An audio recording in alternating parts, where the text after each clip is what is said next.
دین میں شامل کرنے کے لیے کوئی زبردستی نہیں ہے، کیونکہ دین جب تک دل سے نہ مانا جائے دین میں شامل ہو نہیں سکتے۔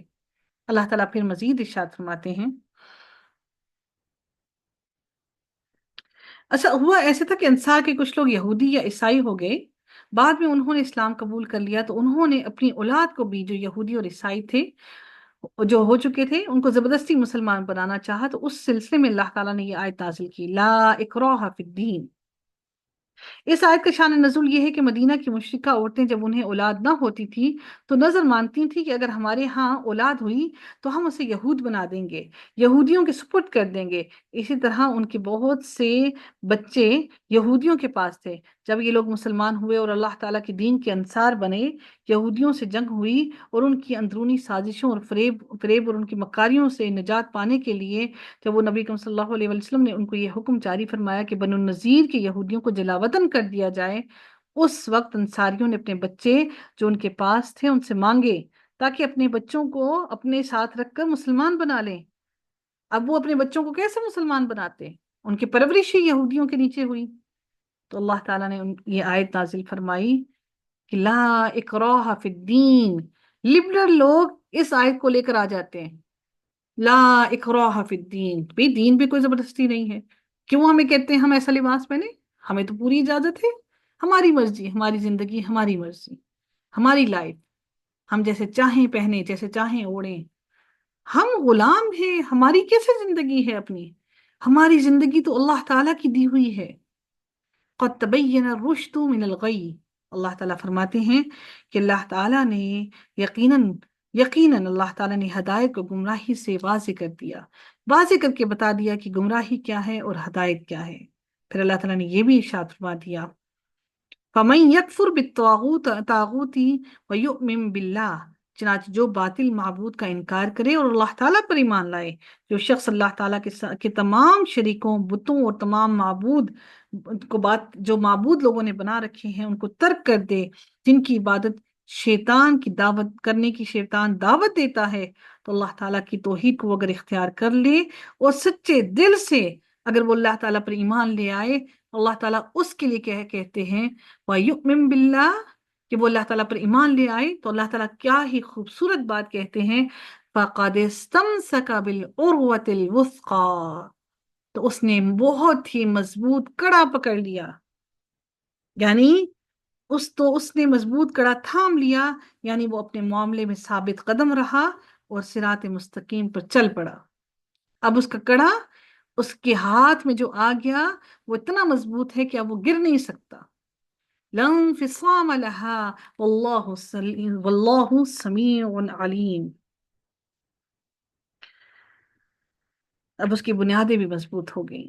اب یہ کڑا ایسا ہے کہ جس نے کبھی نہیں ٹوٹنا، یہ ٹوٹے گا نہیں، یہ بڑا ہی مضبوط کڑا ہے۔ اور اس مضبوط کڑے کے بارے میں